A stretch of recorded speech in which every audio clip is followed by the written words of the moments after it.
Graça e paz, meu irmão e minha irmã cristão. Você acha que o pecado dos pais interfere na vida dos filhos? Você acha que os filhos pagam pelo pecado dos pais? Vamos entender um pouco a história do rei Davi e seus filhos? O rei Davi teve várias mulheres, e com estas mulheres, muitos filhos. A Bíblia registra os nomes de pelo menos 19 filhos e uma filha. Alguns destes filhos, infelizmente, ficaram conhecidos devido a trágicos episódios. Davi, embora tenha sido um governante notável, não foi imune a desafios em sua vida familiar. E alguns de seus filhos enfrentaram destinos trágicos que abalaram profundamente a vida da família real.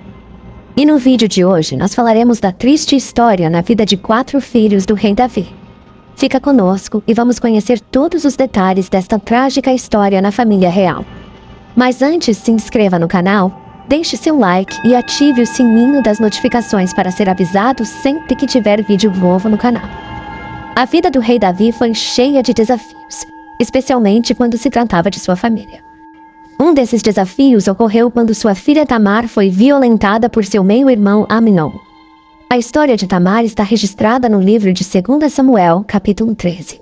Tamar era uma jovem bonita e virgem. No entanto, sua vida mudou completamente após os planos de seu meio-irmão, Amnon, que estava obcecado por ela. Amnon sentia um amor doentio por Tamar e pensava que seria impossível conquistá-la, já que era difícil ficar sozinho com ela. No entanto, seu primo Jonadab teve uma ideia maligna que destruiu a vida de Tamar. Jonadab sugeriu que Amnon fingisse estar doente, e quando o rei fosse vê-lo, ele pedisse ao pai que permitisse que sua irmã Tamar visitasse e preparasse bolos para ele. Sem saber da trama, Davi enviou Tamar à casa de Amnon para preparar a comida. Quando Tamar chegou ao quarto de Amnon para servi-lo, ele exigiu que ela se deitasse com ele. Tamar, desesperada, implorou para que ele não a violentasse e sugeriu que ele pedisse sua mão em casamento para o rei, para evitar uma desgraça na vida dos dois. Infelizmente, Amnon não ouviu Tamar e a violentou. Depois do ato, Amnon sentiu desprezo por Tamar e ordenou que ela se retirasse. Tamar, ainda mais desesperada, pediu para não ser expulsa e esperava que ele se casasse com ela para amenizar a situação. No entanto, Amnon a ignorou e a expulsou de sua presença. Tamar rasgou sua túnica, lançou cinzas sobre a cabeça, cobriu o rosto e foi para casa chorando. Quando Absalão, irmão de Tamar, viu o que aconteceu, ele perguntou a Tamar se era verdade o que Amnon havia feito com ela. Absalão disse a Tamar para ficar quieta, pois Amnon era seu irmão. Ele a confortou e a levou para morar em sua casa. Embora Absalão fingisse estar tudo bem, na realidade ele já estava planejando se vingar de seu irmão Amnon, pois Absalão havia ficado profundamente angustiado e fez crescer dentro dele um ódio cada vez maior por seu irmão, devido ao que ele havia feito a Tamar. Após este episódio, a Bíblia não relata o que aconteceu com Tamar, mas o fato é que esta atitude de Amnon desencadeou uma série de outros eventos trágicos na vida da família real. Após o ocorrido com Tamar, seu irmão Absalão tramou vingança contra Amnon. A história de Absalão está registrada no livro de 2 Samuel, a partir do capítulo 13. Absalão era filho de Davi com Maaca, filha de Talmai, rei de Gesur. Absalão tinha 3 filhos e uma filha que se chamava Tamar. O nome de sua filha se deu provavelmente em homenagem à sua irmã Tamar. A vida de Absalão foi marcada por eventos trágicos, começando com sua vingança que resultou na morte de seu meio-irmão, Amnon. Absalão sentiu uma profunda amargura e planejou vingar-se de Amnon pelo ocorrido com sua irmã Tamar. Ele guardou esse sentimento de vingança por 2 anos, até o dia em que organizou um banquete para os filhos do rei e lá ordenou que matassem Amnon. Após esse incidente, Absalão fugiu para Gesur, a terra de seu avô materno, e lá ficou por 3 anos. O rei Davi ficou profundamente abalado com a morte de seu filho Amnon, mas depois de 3 anos da fuga de Absalão, permitiu que ele retornasse a Jerusalém. Apesar de Davi ter autorizado o retorno de Absalão, durante 2 anos ele não o recebeu nem falou com ele. Absalão, insatisfeito com a atitude do rei, pediu ajuda a Joabe para interceder por ele e convencer o rei a recebê-lo. Joabe então falou com o rei, que mandou chamar Absalão, e finalmente pai e filho se reconciliaram. No entanto, após a reconciliação, Absalão começou a conspirar contra seu pai. Em 2 Samuel 15, diz que Absalão providenciou uma carruagem com cavalos e contratou 50 guardas para serem sua guarda de honra. E todas as manhãs, ele ia até o portão da cidade, e ao receber casos para serem julgados pelo rei Davi, perguntava sobre a cidade e a tribo de origem da pessoa.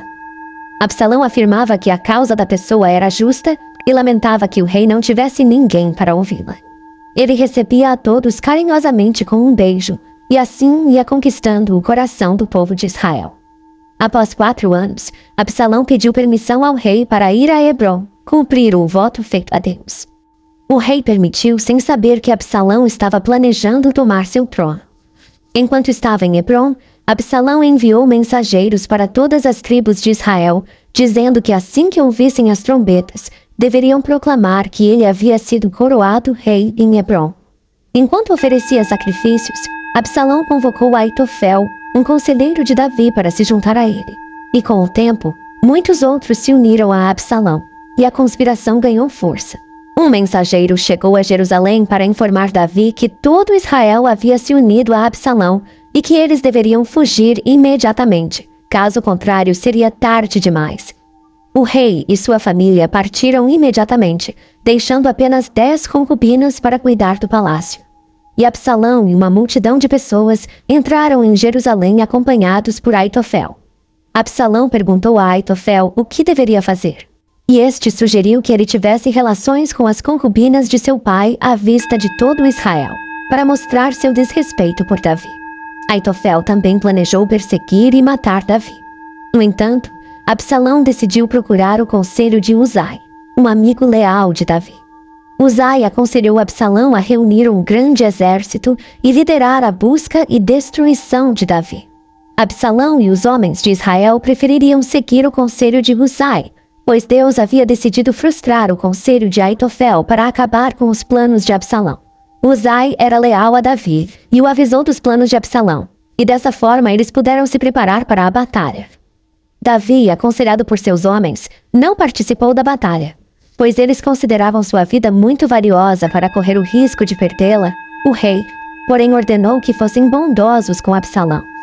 Durante a batalha, Absalão encontrou alguns homens de Davi e tentou fugir montado em uma mula, mas ficou preso pela cabeça em uns galhos de uma grande árvore. Um soldado de Davi relatou esse incidente a Joabe, que questionou por que o soldado não havia matado Absalão. O soldado respondeu que não o faria nem por 1000 peças de prata, pois havia ouvido as ordens do rei para não machucar Absalão. Joabe, então, desobedecendo às ordens do rei, atravessou 3 dardos no peito de Absalão, e em seguida, 10 escudeiros de Joabe o cercaram e o mataram. E assim morreu Absalão, filho de Davi.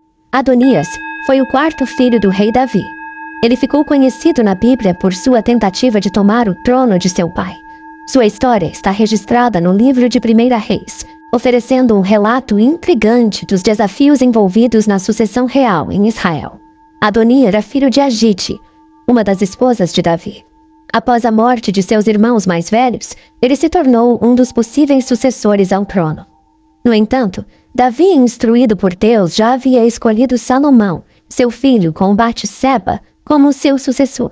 Apesar da decisão de Davi de que Salomão seria o próximo rei, Adonias, apoiado por pessoas influentes, decidiu proclamar-se rei antes mesmo da morte de seu pai. Essa ação desafiadora chamou a atenção de líderes e sábios de Israel, bem como de Davi. De acordo com o livro de 1 Reis, Adonias conspirou secretamente com Joabe, o comandante do exército, e com o sacerdote Abiatar para apoiar sua usurpação do trono. Ele organizou um banquete com a presença de seus irmãos, filhos do rei, e alguns oficiais importantes de Judá. No entanto, ele não convidou Salomão, o filho escolhido por Deus para ser o próximo rei, nem o profeta Natã, Benaia e a guarda pessoal do rei, pois eles não apoiavam Adonias. Ao saber do banquete, Natã alertou Batseba sobre o plano de Adonias e instruiu-a a agir rapidamente. Batseba foi até Davi e o informou sobre a conspiração, dizendo que Adonias havia se proclamado rei. Davi tomou medidas imediatas para garantir que Salomão fosse reconhecido como o verdadeiro rei. Davi convocou os sacerdotes, profetas e oficiais de seu reino, para uma cerimônia pública, na qual Salomão foi ungido como rei e declarado sucessor de Davi. A notícia da coroação de Salomão chegou ao banquete de Adonias, causando pânico entre os convidados que se dispersaram. Temendo por sua vida, Adonias correu para a tenda sagrada e agarrou as pontas do altar, suplicando a Salomão que não o matasse. Salomão decidiu poupar sua vida, mas avisou que qualquer deslealdade resultaria em sua morte. Algum tempo depois, Adonias solicitou a permissão de Salomão para se casar com Abisag, uma moça que havia cuidado do rei Davi em sua velhice.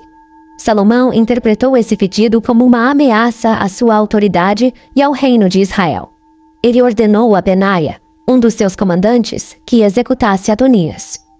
A decisão de Salomão em matar Adonias provavelmente se deve ao fato de que Abisag, embora não tenha tido relações íntimas com Davi, era vista pelo povo como uma de suas esposas. O pedido de Adonias representava uma afronta direta ao novo rei, pois tomar as concubinas de seu pai foi visto por Salomão como uma tentativa de reivindicar o trono. Portanto, Salomão decidiu eliminar qualquer possibilidade de conspiração, executando Adonias. E este foi o trágico fim na vida de mais um dos filhos de Davi. Esses trágicos destinos de seus filhos foram fontes de grande aflição e sofrimento para Davi. Como pai, ele certamente experimentou a angústia de ver seus próprios descendentes envolvidos em ações dolorosas e destrutivas. A violência sofrida por Tamar foi um evento terrível que abalou profundamente a família. A morte de Amnon causou ainda mais tensão e conflitos entre Davi e seus filhos. A tentativa de Absalão de tomar o trono de seu pai criou divisões e um ambiente de rivalidade no reino. E Adonias, seguindo os passos de seu irmão, também ambicionou o trono, mas encontrou um destino fatal. Davi, apesar de ter sido um grande rei e ser chamado de um homem segundo o coração de Deus, não foi isento de tragédias e desafios. Isso nos mostra que mesmo as figuras mais importantes da Bíblia estão sujeitas a dor e sofrimento. E também nos ensina que o único perfeito é Deus, aquele que criou os céus e a terra e tudo que nela há. Tudo isso aconteceu por causa dos pecados de Davi. Lembre-se, tudo que você plantar, você vai colher. Então plante o melhor. Se arrependa dos seus pecados, tenha um coração voltado para Deus verdadeiramente como Davi teve, para que ele não perdesse a sua salvação. Curta, compartilhe, se inscreva e ative o sininho da notificação. Abraço. Bom, meu irmão e minha irmã, vou ficando por aqui. E depois de ter ouvido todos esses relatos, a que conclusão você chegou? Os filhos pagam pelos pecados dos pais? Sim ou não? Deixe seu comentário, por favor. Obrigada.